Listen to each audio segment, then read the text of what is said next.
Bienvenidas a la Biblioteca Municipal.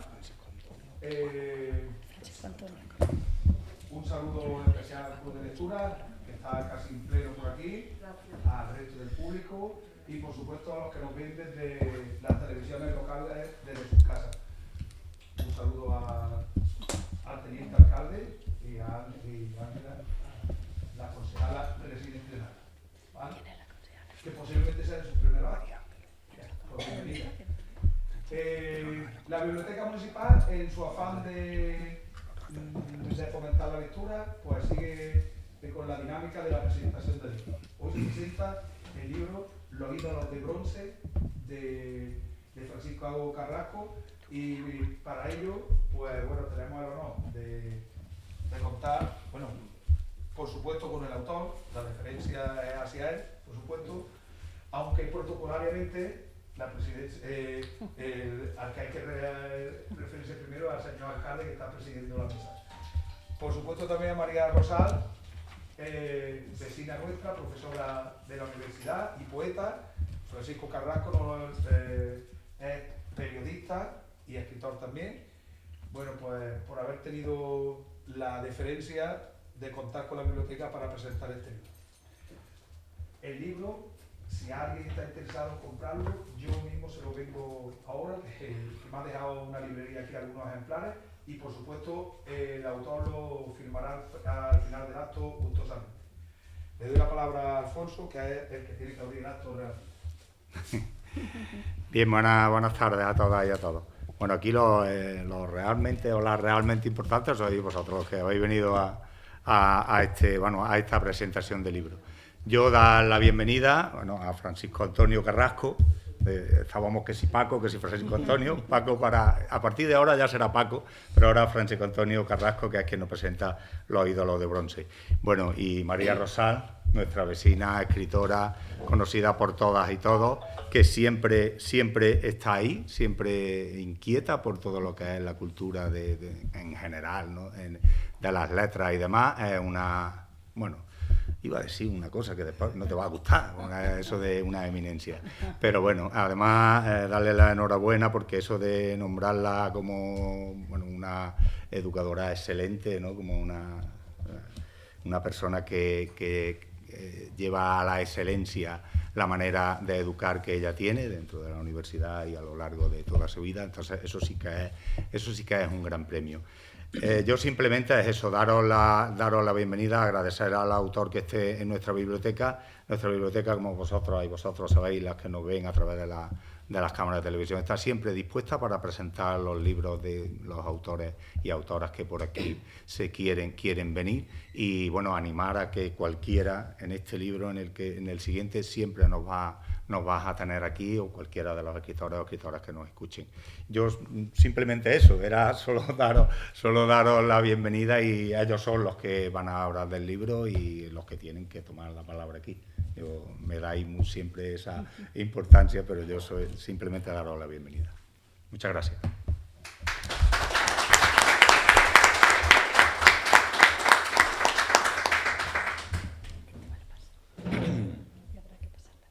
Sí.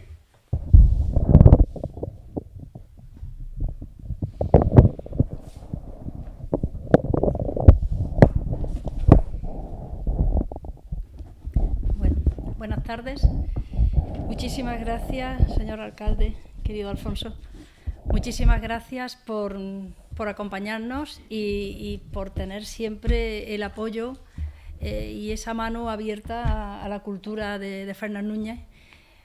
Me alegra también encontrarme con Juanma, con la concejala y el concejal y reconocer ese trabajo que hacéis en favor de la cultura de Fernán Núñez y de algo que es muy importante y que hay que resaltarlo también, en favor de la igualdad, que a mí me parece muy importante. Pues yo me siento muy feliz de estar en nuestra biblioteca. Esta biblioteca no esta, en la otra donde estaba antes, donde yo iba a leer cuando en mi casa no había ni un libro, cuando era niña, porque la biblioteca es lo mejor que le puede pasar a un pueblo y a una comunidad. Y digo que me siento feliz de estar aquí y agradezco todo el apoyo de Juan Jesús, inquieto siempre, porque hace un momento hemos hablado de otro proyecto y ya nos hemos puesto a inventar. Así que muchas gracias, Juan Jesús. Y pues me siento muy a gusto con vosotras y con vosotros porque veo a las caras conocidas, veo a mis amigas, a mis amigos de la infancia, a mis vecinas y a mis primas. Y bueno, me encanta. Mi marido también está delante, que va a decir que no he dicho nada, ¿eh? Y bueno, pues muchísimas gracias por acompañarnos. Yo creo que es una ocasión muy especial. Yo me siento muy contenta de poder compartirla. Y tenemos aquí a mi querido amigo Paco Carrasco, que él firma como Francisco Antonio Carrasco, que nos va a presentar su libro Los ídolos de bronce. Yo voy a hablar del libro un poquito, para no hacerme pesada voy a hablar un poquito de él, lo presentaré, luego hablaré un poquito del libro y luego podemos entablar un diálogo. No nos hemos puesto de acuerdo porque no nos vemos hace mucho tiempo, o sea que a lo mejor alguna de las preguntas que yo le haga lo va a pillar un poco por sorpresa, pero yo estoy segura de que él nos va a contar cosas muy interesantes. Pero por mucho que nos diga el escritor, yo voy a recordar lo que decía Ítalo Calvino, que nada ni nadie que hable de un libro puede decir más que el libro mismo. Entonces, aunque hoy tenemos un acto social, un acto cultural de presentación de un libro, pero al final lo que hace falta es leer el libro. Leer el libro porque el encuentro de los lectores y de las lectoras con ese libro es donde sucede el milagro de verdad de la comunicación literaria. Ahí es donde se encuentra. Así que es un lujo tener al escritor, que ahora le haremos alguna pregunta difícil, algo que lo vamos a dejar que hable también. Y digo que es un lujo tener al escritor, pero sobre todo es un lujo que podáis leer este libro, que os puedo decir que yo lo leí cuando se estaba haciendo antes de ser publicado, luego ya lo leí publicado y lo he vuelto a leer y me encanta. Así que os lo recomiendo. Pero bueno, voy a presentar al escritor. Francisco Antonio Carrasco nació en Belalcázar.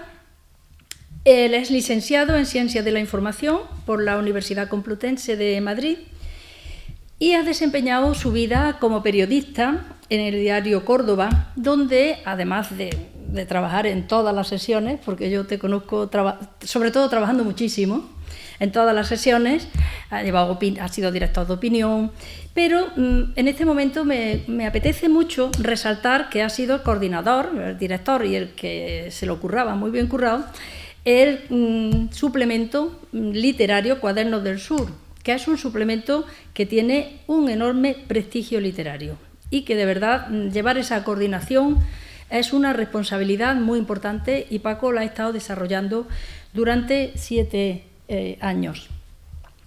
También Paco ha participado desde el año 2012, el 2013, participó también en el taller de cuento del Festival Internacional de Poesía Como Poética, porque aunque Como Poética hable de poesía, pero también hay otro tipo de talleres y otro tipo de actividades, y él se ha ocupado de desarrollar la que tiene que ver con el cuento.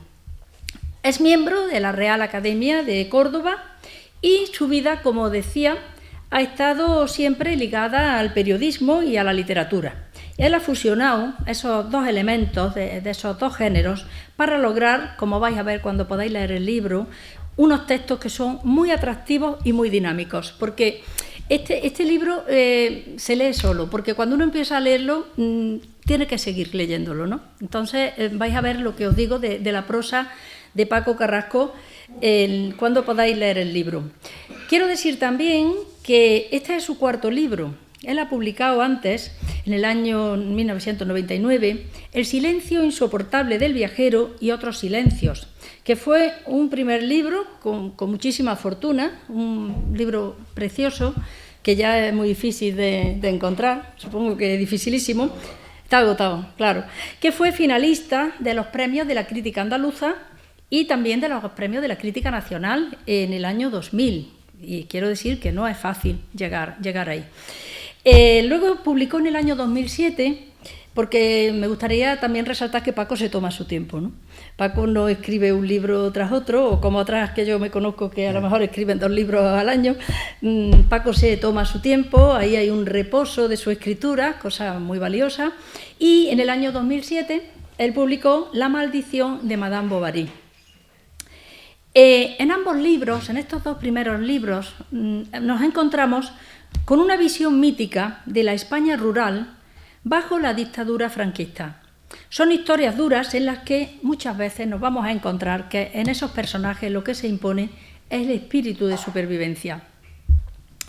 En el año 2011 publicó Taxidermia, que tuvo también un premio que me gustaría destacar, el premio Solienses, en el año 2012, que es un premio muy prestigioso que se concede en la zona norte de nuestra provincia de Córdoba. Él, en Taxidermia, afronta las obsesiones del presente desde una perspectiva mucho más irónica que en sus libros anteriores. E incluso yo me atrevería a decir que en algunos momentos es un poquito surrealista también. Pero eso no le quita al libro, sino que le añade una nueva perspectiva de lectura. Y ya llegamos en el año 2022 a este libro que tenemos, Los ídolos de bronce, que ha tenido también un premio que a mí me gustaría mucho destacar, porque él ha sido finalista del premio de la crítica andaluza.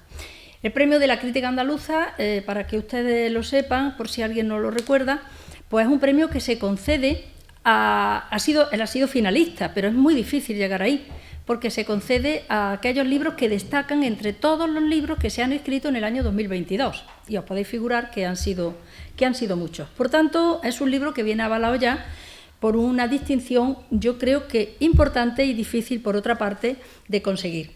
En el año 2017, en un congreso en la Universidad de Sevilla, yo quise llevar la obra narrativa de Paco Carrasco a ese congreso, porque me interesaba mucho hablar de su obra, porque la había leído, la conocía. Naturalmente, en esa época llevé los 3 primeros libros.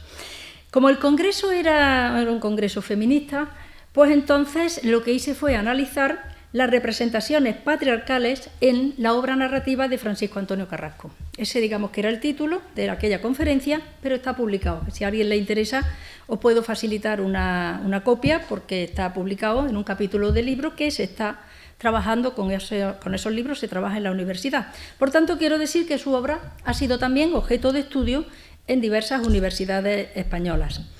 En aquellos momentos yo analicé esos libros y dije algunas cuestiones muy breves que me gustaría recordar ahora, porque me parece que tienen vigencia también respecto a este libro.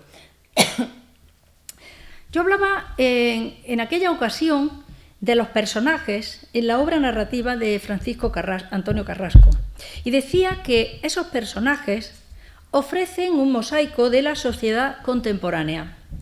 Hombres y mujeres en los que podemos reconocernos. Y a mí me parece que eso es de lo más importante que podemos encontrar en un escritor.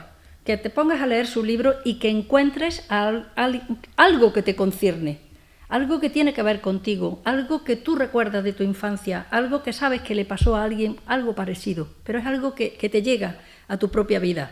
Pues así son los personajes de Paco Carrasco.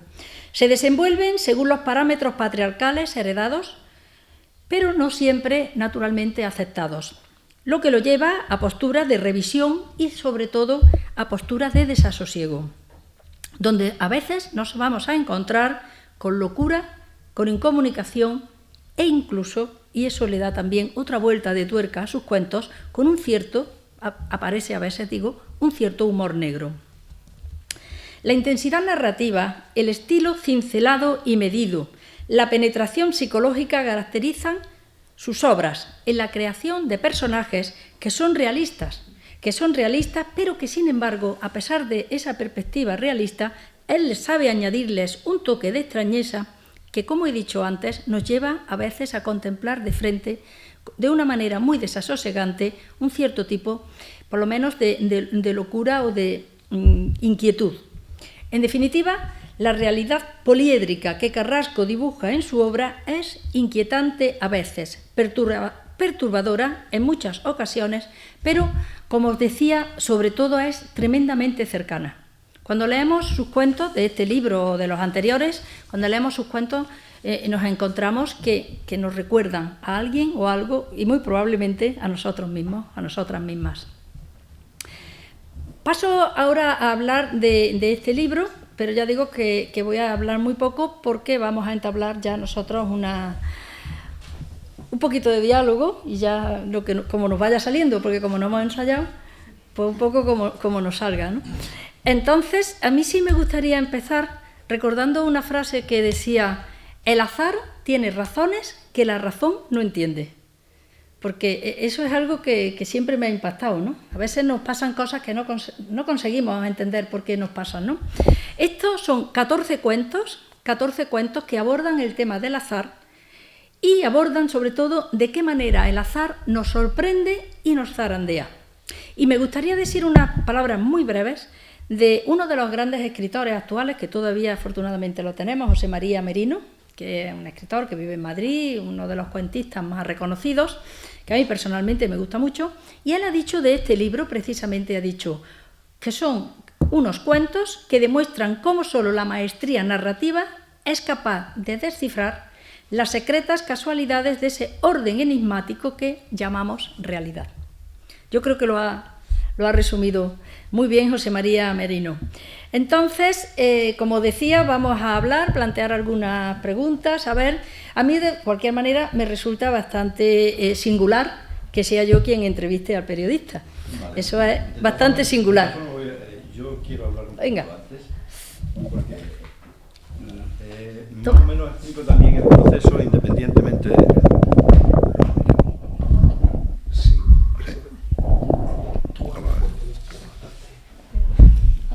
Bueno. Pues eso... Te iba a hacer una pregunta, pero ya no. Sí, no, pero la hacemos ahora. Primero voy a decir yo, porque yo también me he planteado muchas cosas y cuando nos reunimos así, pues me gusta decirlas para que la gente ya las sepa, más o menos de cómo ha sido el proceso creativo, ¿no? El prestigioso escritor norteamericano Paul Auster asegura en la trilogía de Nueva York que nada es real excepto el azar. Y tiene razón, evidentemente. Les cuento, nuestros padres se conocieron por azar, ¿verdad? De la misma manera, nuestras parejas se cruzaron un día azarosamente en nuestro camino, e igual ocurre con los amigos y con los compañeros de trabajo. En realidad, con todo, el azar es lo que configura nuestra vida, lo que fija en cada momento las circunstancias que la determinarán. El título del libro está tomado de unos versos de María Rosal que figuran citados al inicio. Dicen así: tenues cantos rodados, crecimos con la erosión temprana del azar, sus ídolos de bronce. Es decir, nosotros, los ídolos de bronce, vamos siendo arrastrados por la corriente continua de la vida que nos moldea a su antojo y nos condiciona. Mi interés por el azar y la literatura viene de lejos.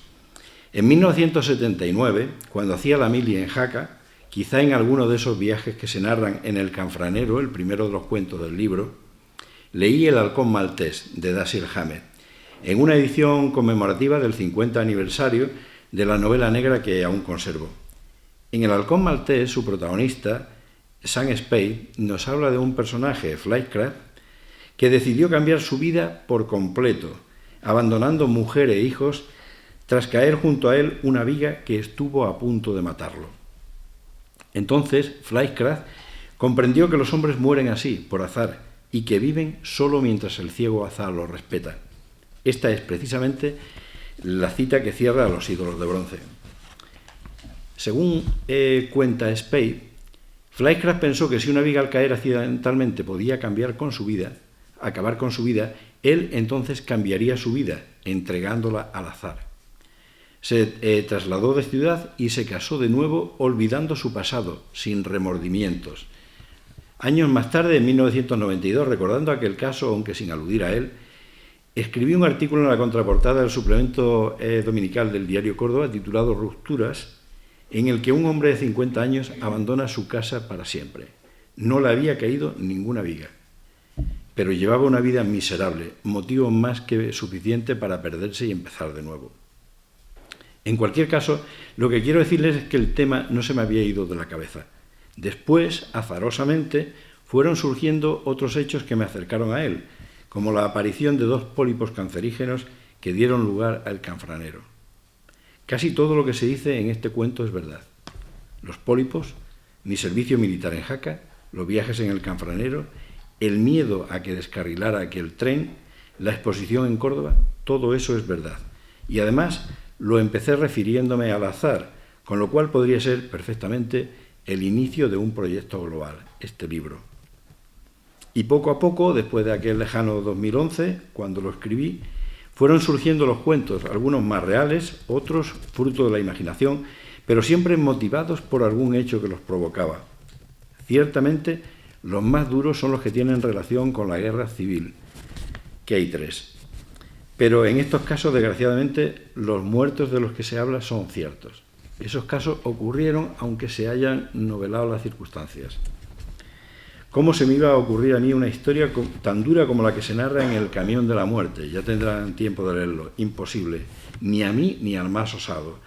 Pero la imaginación tiene unos límites que saltan por los aires cuando se pone en funcionamiento la maquinaria de la guerra. En cualquier caso, nunca escribí un cuento por horrorizar. El horror no forma parte de mi estrategia literaria, aunque la vida, muchas veces, se obstine en mostrarnos su peor cara y los escritores nos veamos obligados a reflejarla. Lo que está claro, en cualquier caso, es que cada uno de los cuentos de este libro, aunque solo tengan un par de páginas, tienen detrás una historia y quieren transmitir algo. Son cuentos densos, muy trabajados, en los que paradójicamente no se ha dejado nada al azar, aunque el azar sea el que los marque. Unos cuentos en los que el amor y la muerte, como fundamentos del género humano, tienen un protagonismo muy especial, pero en los que también se reflejan nuestros miedos, nuestros deseos, nuestras frustraciones o nuestras incertidumbres. Unos cuentos que abordan temas tan candentes como las dificultades sexuales de una pareja tras un grave accidente de tráfico, la educación inclusiva o la violencia vicaria, tan de rabiosa actualidad por la rabia que genera entre la gente. En fin, la vida. Escribir un libro no es fácil, sobre todo si amas y respetas la literatura, si no te conformas con contar y entretener. Primero, has de tener una idea trascendente, que emocione e invite a reflexionar. Y segundo, y aquí está la valía del escritor, saber transmitirla, enganchar al lector, hacerlo partícipe de tus sentimientos. Las frases han de ir encadenadas una tras otra de forma que la lectura fluya imparable. Eso es lo que intento en todos mis libros. Espero haberlo conseguido en este. Y ahora, para quienes no conocen Los ídolos de bronce, como no lo conocen, les voy a leer el primer cuento, El canfranero, porque a mí siempre me gusta que quien venga a un acto de esto, pues por lo menos se entere de cómo es el autor y qué es lo que hay y cómo escribe. Y leyéndole un cuento, pues por lo menos se pueden hacer una idea. Y ahora después continuamos. El cuento de El canfranero no es muy largo, ¿vale? Es un cuento que se lee en un momento, porque tiene 3 páginas y pico. Yo he utilizado muchas citas que no las he cogido de internet, ¿eh? Son de mis lecturas y esto, ¿no? Entonces, esta es tiene una cita de la epístola moral a Fabio de Andrés Fernández de Andrada, que dice: ¿qué es nuestra vida más que un breve día? Disculpadme un segundito.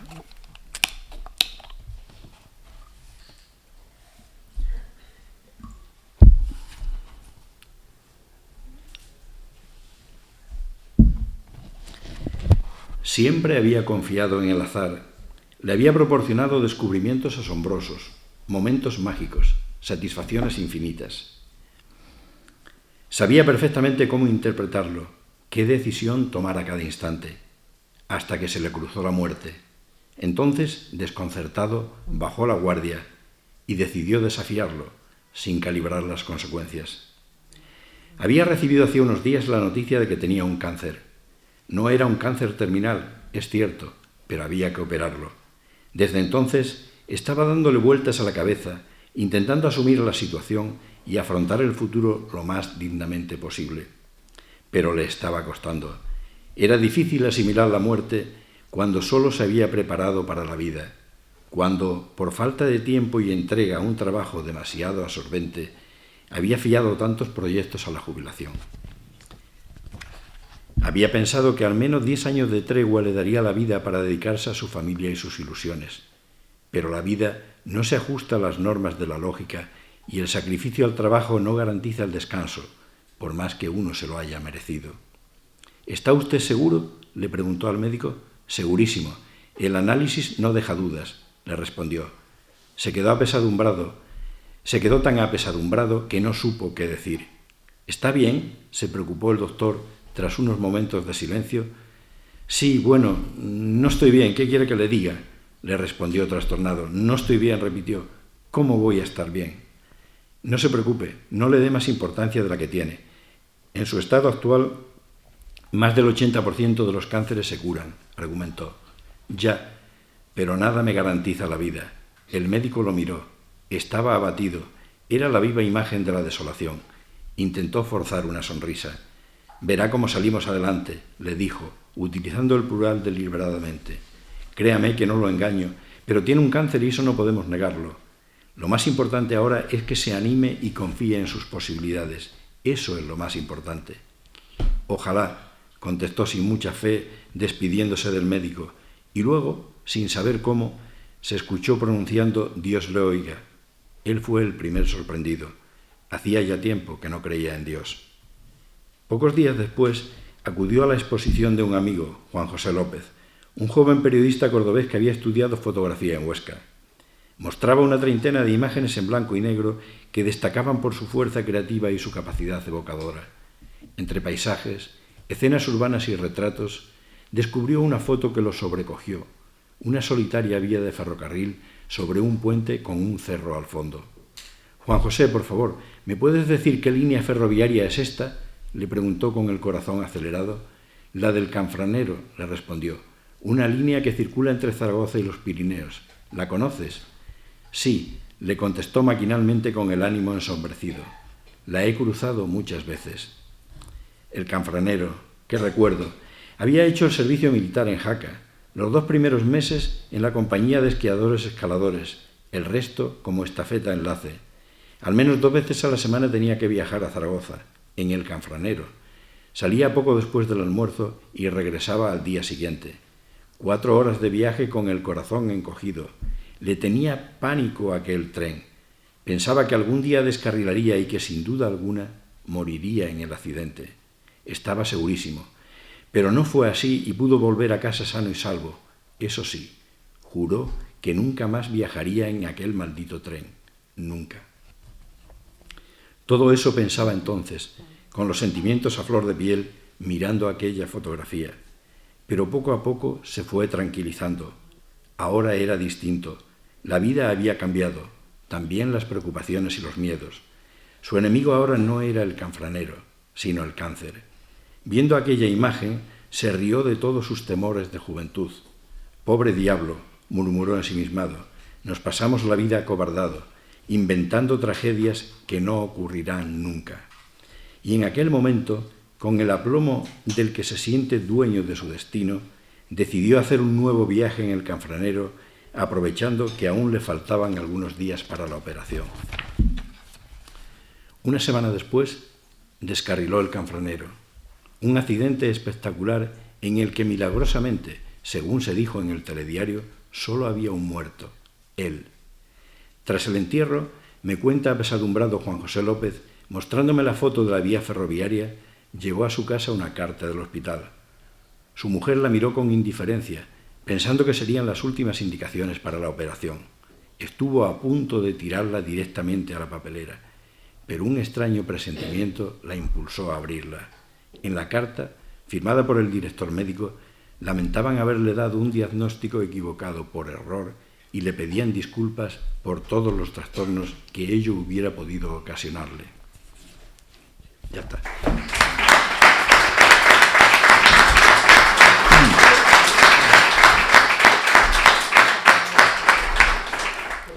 Ese es el origen de todo el libro, el primero, y como empecé con el azar, digo, bueno, pues vamos a seguir con el azar. Y luego fueron saliendo unos y otros. ¿Ya puedo preguntar? Ya puedes preguntar. Ahora voy a leer la pregunta. Dice, Tengo predilección por el relato que abre el libro El Canfranero. Me gustaría que lo leyeras y que comentaras cómo conviven realidad y ficción. Estamos haciendo la... Esto suena fatal. Pasa. Bueno, no. No, porque se tiene que quitar un Se poquito. acopla, ¿no? Espérate, quítale un poquito. El público escucha perfectamente.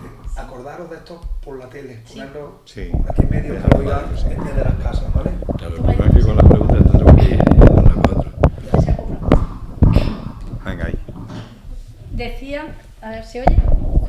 Sí, que me estaba riendo cuando estaba leyendo porque lo estamos haciendo al revés, la entrevista al revés, pero es muy original porque, claro, tú has hecho la respuesta y yo hago la pregunta. Perfectamente original. Pero ahora le voy a preguntar otra cosa que esa no se la he preparado. Es que tengo aquí varias veces por cuál empiezo yo. Tú que has dedicado tu vida a contar con la precisión que cuenta un periodista. Porque un periodista son datos y ajustarse a los datos y no cabe mucho más. ¿Cómo combinas esto? Es decir, ¿dónde queda la fabulación en tu concepción de la escritura? Bueno, Esto es difícil. Mal técnico de sonido. yo normalmente tengo una historia, algo que quiero contar, que quiero transmitir, porque me da ahí vueltas, ¿no? Y tengo cosas de la realidad. Y luego después tengo que jugar también con la ficción, porque entre otras cosas yo lo que quiero no es... Hay una información, un hecho que me produce un sentimiento, ¿me entiendes? Y entonces lo que hago es utilizarlo para dar mi opinión sobre ese hecho. Y si tengo que cambiar algo, lo cambio. No voy a hablar de cuentos porque no lo han leído, pero ahí hay algún cuento que la gente cuando lo lea lo asociará a una historia. Pero la historia que se cuenta no es así, porque no quiero que sea así, porque tampoco conocía todo, pero en realidad lo que está ahí es la violencia vicaria. Entonces cuento otra historia y además no quería que acabara como acabó aquella historia. Entonces yo le salvo la vida al protagonista. Se puede decir más. Claro. No hacemos spoiler. Claro. Te voy a hacer otra pregunta. Las consecuencias de la guerra civil, el dolor y la miseria de la posguerra, yo creo que son temas que están muy dentro de tu obra, no solo de estos libros, sí. de este libro, sino de otros libros anteriores, ¿verdad? Entonces, lo que yo te preguntaría es, ¿cómo entiendes tú el compromiso del escritor, el compromiso de la escritora, de la escritura en definitiva? ¿Cómo lo entiendes en estos momentos históricos tan complejos como los que estamos viviendo? Vamos a ver, yo creo que la literatura está medio muerta, ¿vale? Es decir, ahora los que triunfan son los influencers que te cuentan unas historias raras. El otro día en la Feria del Libro de Madrid estaba Álvaro Pombo, un escritor muy conocido, estaba solo allí y al lado había una influencer que tenía una fila enorme de gente que estaban esperando allí a comprarle lo que se le había ocurrido, que muchas veces pues son historias bien románticas, bien fabulosas, no lo sé. Yo pienso que la cosa va muy mal, no sé hasta dónde va a llegar la literatura, ni cuándo se va a acabar, porque si la gente, y además es que ahora a las editoriales lo que le interesa es ganar dinero. Ahora no. La verdad es que hubo un momento cuando, por ejemplo, la transición, el final de la dictadura, el principio, ¿no? Que la gente pues iba quería contar otras cosas, contaba cosas de la realidad, criticaba la realidad, esperaba otras cosas, ¿no? Y entonces estaba ahí metido.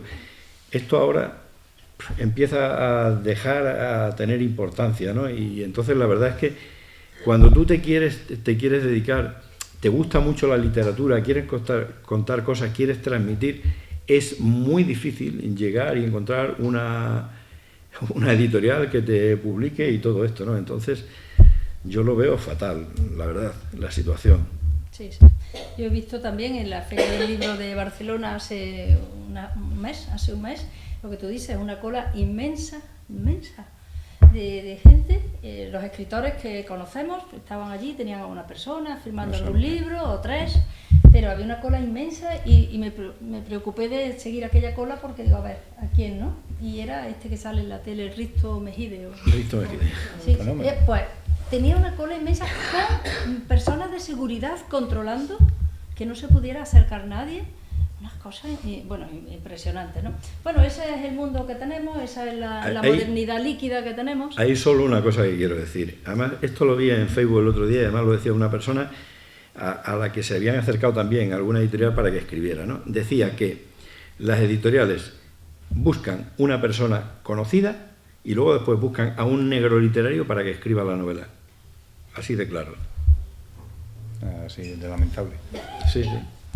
Se cuenta aquella anécdota que contábamos de un escritor del siglo XIX, no lo conocemos nadie porque era un escritor del siglo XIX, no vamos a dar muchos detalles, que tenía un negro que le escribía, ¿no? Y falleció el negro y se quedó el pobre hombre muy preocupado.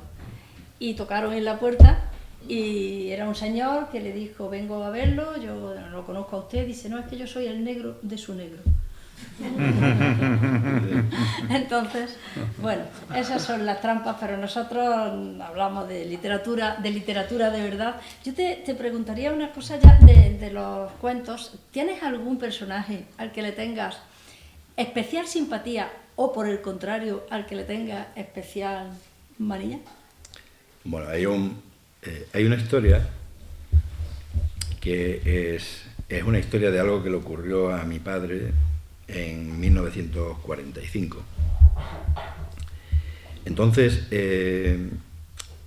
con eso lo he estado yo oyendo toda mi vida, ¿no? Entonces, claro, esa historia pues para mí es muy importante. El cuento se titula Tormenta. Entonces no voy a hablar de ese cuento porque luego después lo leerán, ¿no? Pero a mí eso, claro, me ha preocupado toda la vida, igual que otro cuento que hay muy pequeño también, que fue el último que escribí, porque el libro tenía 13 cuentos. Y con esto que dice, 13 cuentos, qué número más malo, ¿no? Y además yo nací el día 14 y tal, me gusta más el 14 que el 13, ¿no? Y entonces en medio, yo cuando lo estaban haciendo, pues escribí otro que era sobre la guerra, y ese me costó pillar la historia, ¿no? Porque era una historia muy dura, pero es que era muy difícil casi de creérsela. Y entonces había que coger, es un cuento que tiene 2 páginas y pico, pero casi es como una novela corta, porque se ofrecen, lo que tiene que hacer un escritor también, si tú escribes 2 folios y medio sobre cualquier historia, como una redacción, y eso no dices nada, ¿no? Entonces, lo que tiene que hacer un escritor es coger y darle vueltas a la historia para contarla de tal forma que una cosa que tenga 2 folios y medio parezca una novela pequeña, es decir, que tú hagas que el lector se imagine tal cantidad de cosas que a eso tú le des cuerpo y no se quede en los 2 folios esos que hay, sino que te imagines una historia, entres en la historia, estés con los personajes, ¿no? Eso yo creo que es lo importante. Transmitir es lo más importante, ¿no? Escribe cualquiera, se pone, eso es darle al ordenador y tal, y llenas líneas, ¿no? Pero escribir una historia, eso es lo difícil. Y luego después voy a contestar a una cosa que dijo María antes, cuando habló la primera vez, que decía que si había... Bueno, ha hablado también de cuando escribe un periodista utiliza, va a lo que hay que ir, a lo fundamental. No se lía a contar por contar. O sea, normalmente el periodista cuando escribe, siempre nos enseñan en la facultad que hay que poner el qué, quién, cómo, dónde y por qué al principio, para que la gente lo lea, lo vea todo y luego después siga ya leyendo el desarrollo de la noticia, pero si en un momento determinado lo quiere dejar, pues que lo deja, ¿no? Lo deja y se ha enterado de todo en las 4 o 5 primeras líneas, ¿no? Pues entonces un periodista no utiliza prácticamente adjetivos calificativos a no ser que sean muy importantes. Yo utilizo como periodista y también como persona que de pequeño vivió en el campo y me contaban historias, de literatura oral, ¿no? Que se te metían en la cabeza y te hacían imaginar cosas, ¿no? Entonces, esas dos cosas, lo de la literatura oral y el periodismo, es fundamental en mi forma de escribir. Primero, porque utilizo... soy muy escueto escribiendo, no me alargo, no hago frases muy largas, como han visto en el cuento ese que he contado, y además lo cuento como si fuera a una persona que tengo a mi lado. Es decir, no es una cosa como para leer, es como una cosa que te contaran oralmente. Vas soltando así las frases como una persona que se junta contigo, que no la has visto hace mucho tiempo y te va contando su vida y te lo cuenta así y te metes en ella, ¿no? Eso es las dos cosas que más han influido a mí y lo que yo más busco. O sea, yo lo que quiero, yo soy de los que cuando escribe algo lo lee para escucharlo y ver si eso entra o no entra. Y de los que se levantan a las 3 de la mañana porque no le ha salido el día de antes una palabra o una frase o algo y considera que tiene que ser, y de pronto se te enciende la lucecita y te levantas a las 3 y coges y la escribes y después te duermes súper tranquilamente, ¿no? Entonces eso es lo que ocurre, ¿no? Y yo es que creo que para la escritura tiene que ser eso. Y luego después lo que decía María, que tardó muchos años en escribir un libro detrás de otro, es que un libro de cuentos no es como una novela. Un libro de cuentos son muchas historias. Y además, esas historias, pues, te lo tienes que tomar muy en serio, no le debes sobrar nada. O sea, los cuentos es una cosa condensada, condensación total. Es decir, tú tienes que utilizar lo necesario y el resto tirarlo. Y además, eso que tú has escrito tiene que hacer que la persona que lo lee se imagine todavía muchas más cosas, vaya mucho más lejos, ¿no? Entonces, primero era porque los cuentos son más difíciles, y segundo es porque era periodista, y entonces un periodista trabaja muchas horas, tiene muchas cosas en la cabeza y no puede coger, y no tiene una novela en la cabeza. Es decir, si tú tienes una novela en la cabeza, tienes muchas cosas y entonces tienes que seguir escribiéndolas. Si tú por tu trabajo te paras ahora una semana y luego otra, tú no puedes estar recreando toda esa novela de golpe y seguir avanzando en ella, ¿no? Entonces, por eso es por lo que he escrito cuentos, lo cual no obsta para que lo próximo que escriba, y lo estoy pensando ya, sea una novela. Pero una novela escrita no como esas novelas de 700 o 800 páginas que escribe alguien, sino yo escribiría exactamente igual que escribiría un cuento. Es decir, con este ritmo, como si estuvieras contando algo. Para que se hagan una idea, voy a decir una novela que no sé si se habrá leído en el club de lectura o algo, que se titula Seda, de Alessandro Barico. Esa novela se lee muy bien, ¿no? Y entonces, a mí me gusta escribir así, ¿no? Al final no respondió la pregunta. Perdona, aquí... ¿Cuál era la pregunta? ¿Cuál era la pregunta? Pero lo que sí ha hecho es responder a la pregunta que le iba a hacer después. Esto es lo bueno, ¿no? El que haya tiempo de prepararlo. Vamos. La próxima vez ensayamos, porque vamos con el tío cambiado. Es que hace muchos días que no nos vemos. Hace muchos días que no nos vemos, es verdad. Recuérdame la pregunta, que yo no quiero eludir nada. Pero si a mí se me ha olvidado. A ver, ¿cuál era la pregunta que te he ¿Cuál era, hecho? Pepe? El personaje que... Sí había dicho, sí, el de su padre, Tormenta. El del cuento Tormenta, ¿no? Y entonces Tormenta, empecé a hablar ahí, ¿no? Que le tenga manía. ¿Manía le tiene alguno? No, porque eso es como pedir hombre, ahí, de tus hijos quién sí, va a decir. sí, le puedes tener manía a un personaje, el personaje de Problemas Domésticos. Bueno, sí. Claro. Sí, claro que tiene manía, el de la violencia vicaria. Sí, o sea, ya lo veréis. Sí, no le puedes... no lo puedes querer. No lo puedes querer. No se puede, no. Está claro, ya lo comprenderéis. Hay una cosa en este libro, yo creo que, no sé si estarás de acuerdo, María, las mujeres tienen más protagonismo que los hombres y son mejores. Sí. En el libro este, ¿eh? Sí, porque yo creo es decir, que... la violencia vicaria, ese tipo de cosas, y eso no, por Dios. Estoy de acuerdo contigo, yo creo que ha hecho una lectura de la realidad muy buena. las mujeres, digo. Sí, sí, no, a mí, es que a mí las historias, como iba saliendo, a mí me parecía que eso tenía que ser así y punto, ¿no? Y claro. Yo te iba a preguntar, lo que pasa es que te has adelantado ya un poco, pero una de las preguntas que yo iba a hacer, yo creo personalmente que escribir relatos es más difícil que escribir una novela. Sí, totalmente. Ya has avanzado en ese terreno. A mí me parece que es más difícil porque una novela, una vez que entras en esa historia, es verdad que si estás trabajando y tienes un trabajo absorbente como el que tú has tenido en un periódico, como el que tenga otra persona con su trabajo, tú no puedes entrar y salir de una novela. Que lo acabas de decir, es imposible tener todo ese cosmos dentro de tu cerebro y poder soltarlo y cogerlo. No, tú cuando estás en una novela estás dentro. Pero también es muy difícil escribir relatos, como el relato sea un poquito más extenso, también. Entonces lo que yo te preguntaba es que con la dificultad que tiene escribir relatos y lo que tú ya tienes de oficio, porque hay que considerar que el escritor puede tener mucha imaginación, puede tener mucha preparación, pero también hay que tener oficio, y el oficio tiene mucho que ver con esa capacidad para mantenerse sentado y aferrado al tema y decir, y seguir entusiasmado, porque luego lo que va a entusiasmar a los lectores.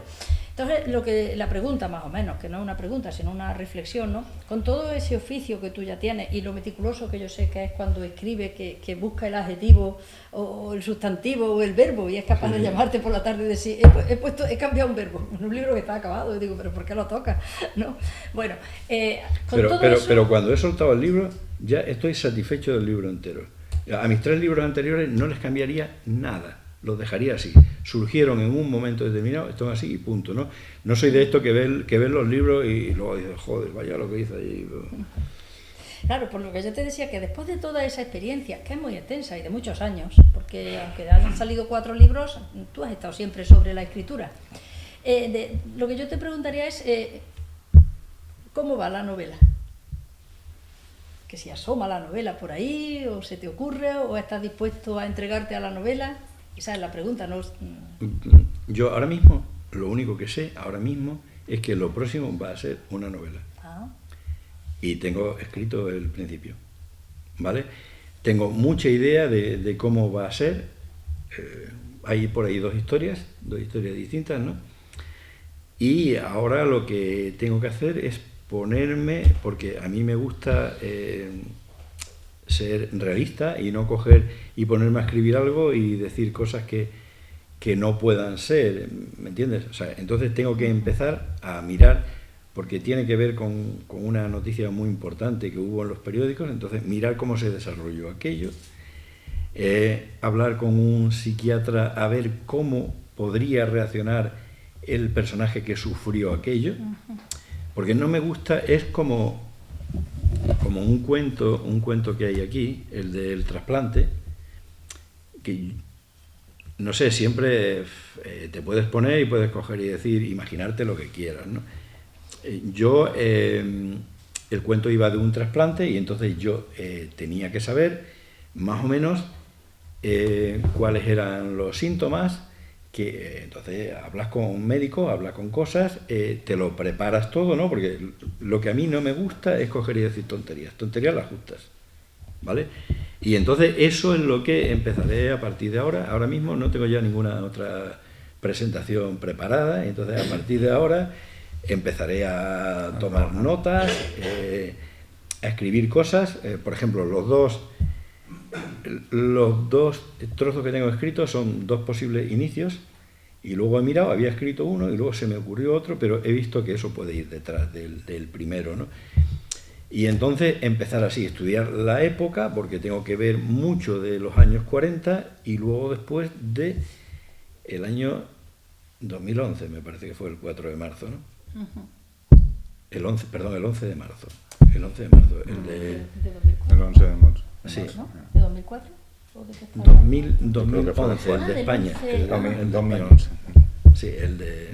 Entonces eso lo tengo que mirar todo, ¿no? Y entonces enlazar 2 historias ahí.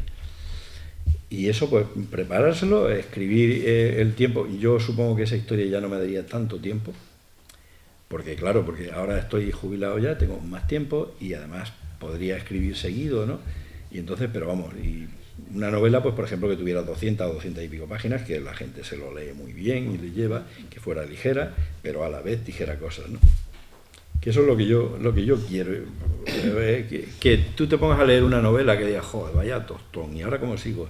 ¿Y cómo leo? Y me leo otras 20 páginas, y ahora otras 20. Bueno, y al final, o las leas, o llega un momento determinado que digas, mira, hasta aquí he llegado ya no puedo más, ¿no?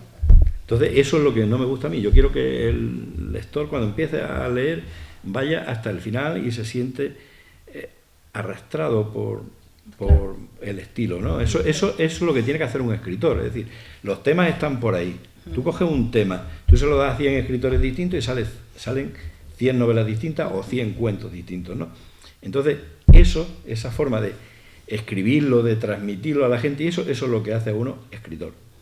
No los temas, sino la forma de transmitirlos. Absolutamente de acuerdo contigo. La prueba la tenemos cuando nos encontramos con antologías temáticas, a veces, en narrativa, que te encuentras una antología. Yo recuerdo una que había por ahí que era del tema de la madre, o las madres, o madres e hijas, no me acuerdo ahora mismo exactamente el título, pero que le habían pedido a varias escritoras y escritores que escribieran un relato con ese tema.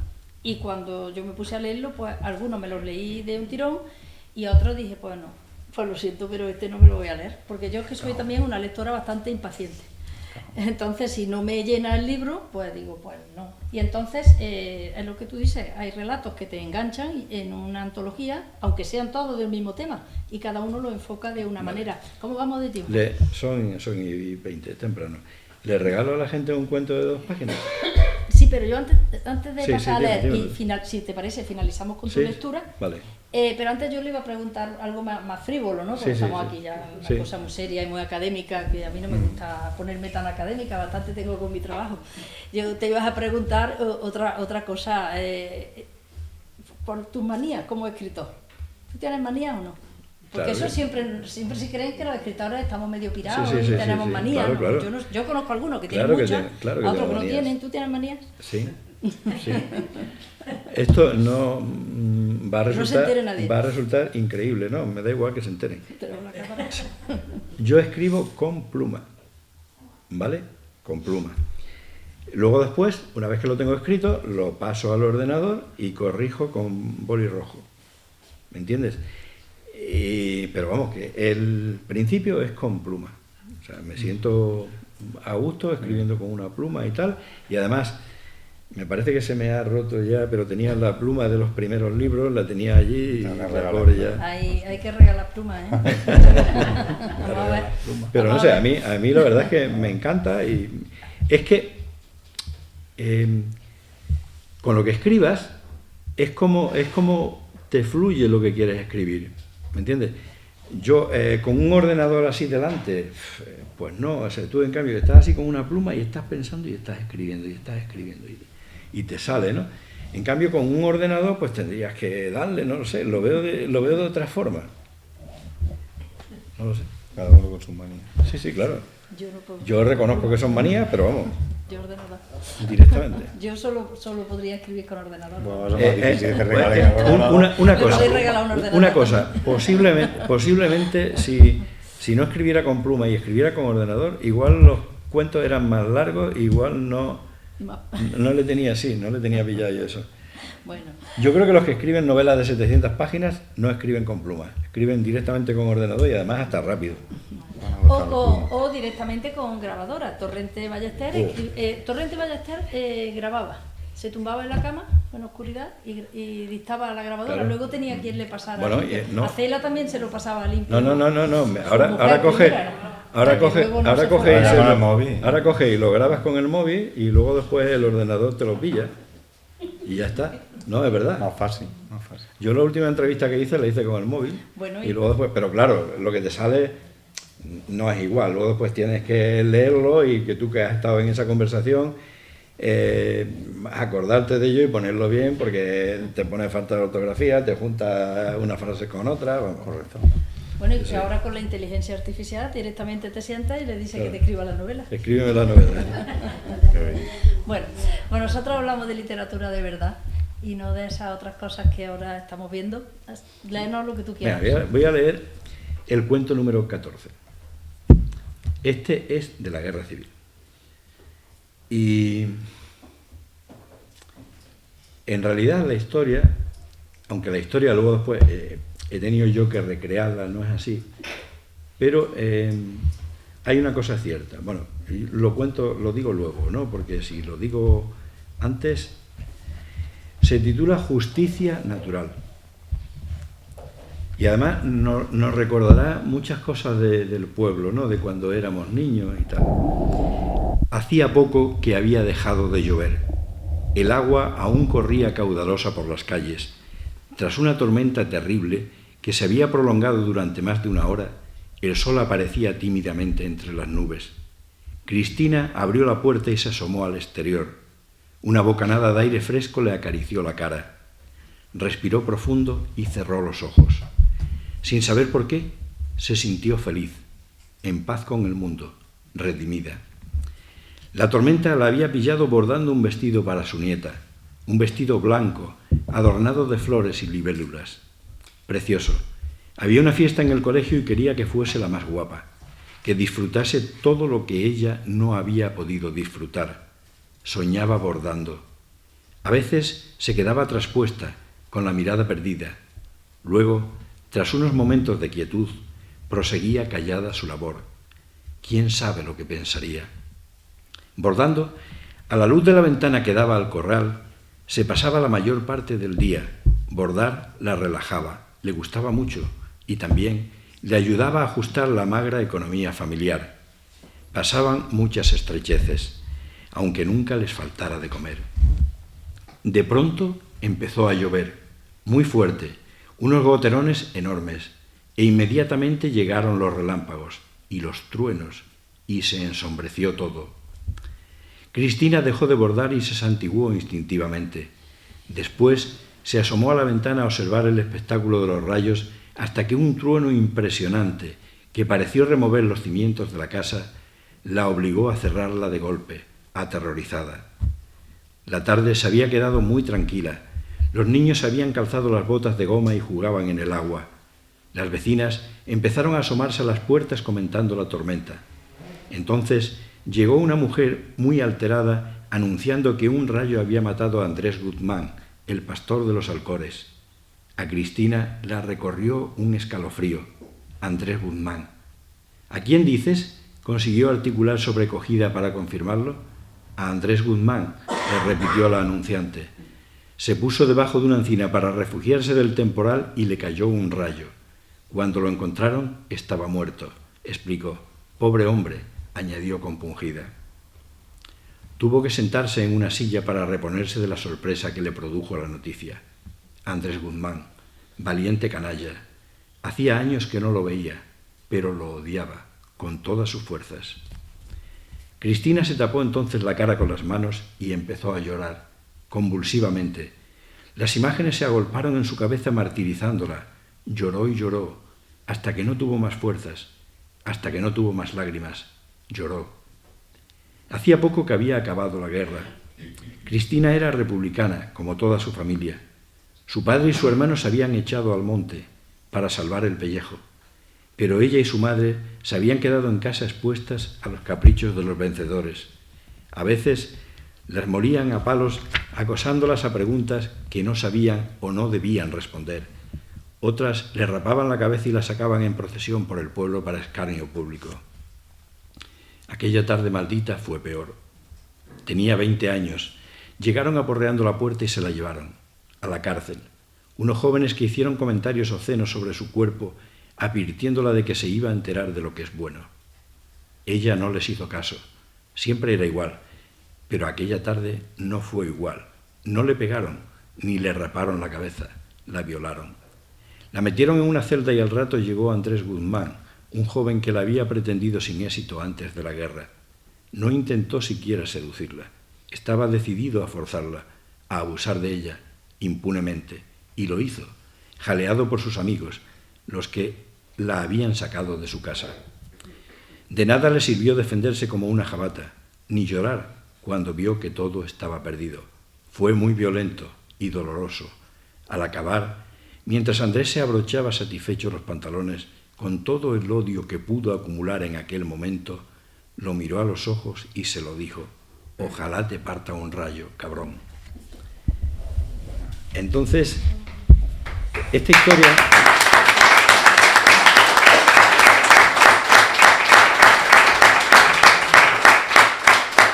esta historia me la contaron a mí y resultaba muy difícil pillarla y que resultara un poco creíble, a ver qué ambiente te montabas, cómo lo hacías, ¿no? Hasta que se me encendió la luz y dije, mira, pues este va a ser el cuento 14º, ¿no?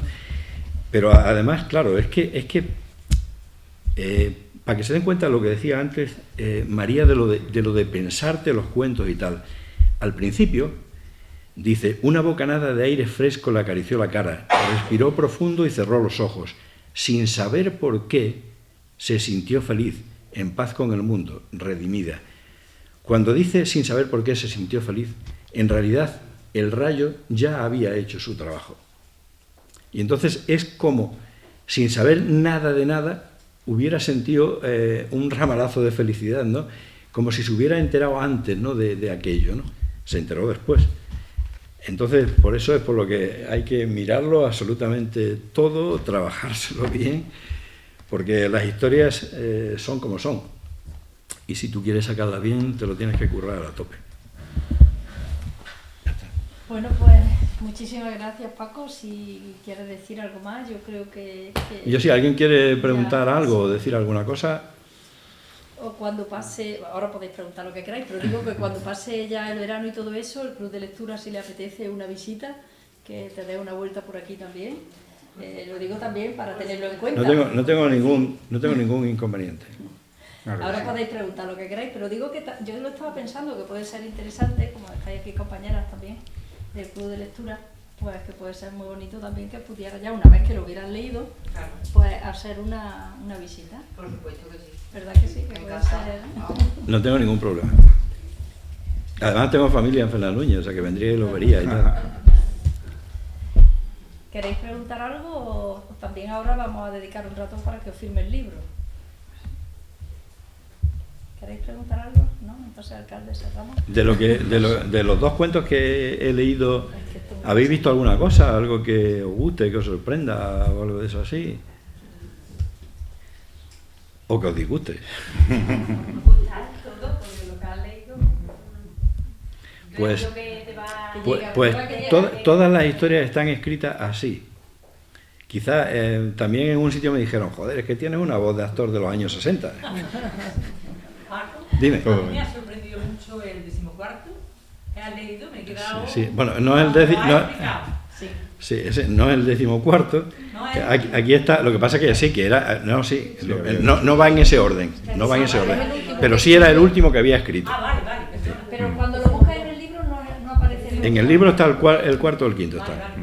Pero me ha sorprendido eso, lo que has explicado, la explicación que has dado al final de la lectura, que me ha sorprendido, cómo el azar, cómo ella se sentía feliz. Claro, sí. Ese tipo de cosas es que No, a mí me ha sorprendido. tú tienes que pensar toda la historia completa, darle vueltas y mirar por ahí cómo puede ir. Yo ese cuento lo veía difícil, porque es que además tenías que acabar, sin haberlo contado, tenías que acabar precisamente con eso. ¿Vale? Y entonces, claro, y un día ya, pues, se me encendió la lucecita, ¿no? Y entonces lo metí y digo, bueno, pues mira, este va a ser el cuento 14 para que no tenga 13.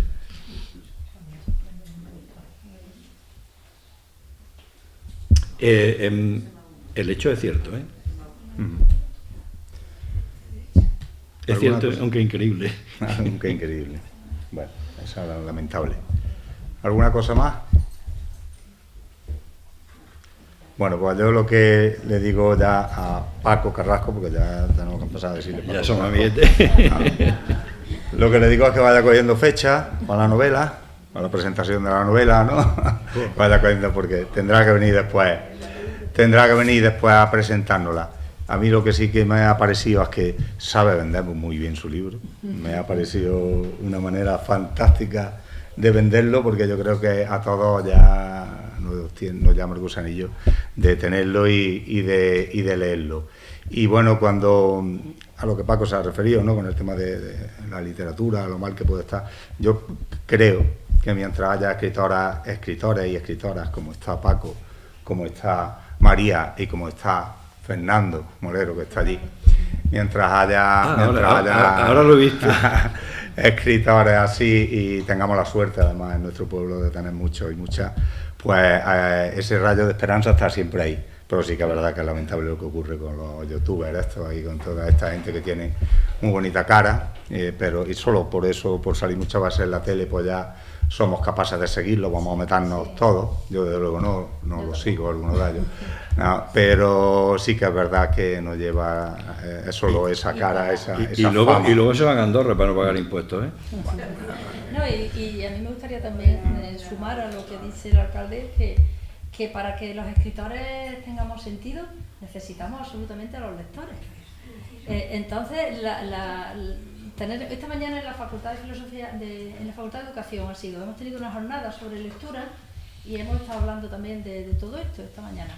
Y entonces yo hablaba de la importancia de los lectores y de las lectoras, ¿no? Y de la importancia de un club de lectura, y de un club de lectura en un pueblo. Lo que puede significar eso en favor de la cultura, en favor de la formación y sobre todo porque mayormente son mujeres, no solamente en este pueblo, en general. En los clubes de lectura hay más lectoras habitualmente. Y lo que significa todo eso de ventana abierta a la cultura, de ventana abierta a las mujeres para tener esa posibilidad de encontrarse, de encontrarnos y de hablar. Así que yo soy muy fan de los clubes de lectura. Pues nada, nosotros de luego vamos a seguir trabajando y fomentando ese club de lectura y fomentando la lectura en nuestro pueblo y facilitando todo lo que podamos a los escritores y escritoras pues que puedan estar aquí, como hemos dicho antes, y que sigáis haciendo vuestro trabajo, vuestro magnífico trabajo. Así que agradecer de nuevo a los que habéis estado y a los que estáis aquí hoy. Y bueno, pues ahora ya que firme los libros que tenga que firmar, que trabaje, es lo que tiene que hacer. Muchísimas gracias a todas y a todos.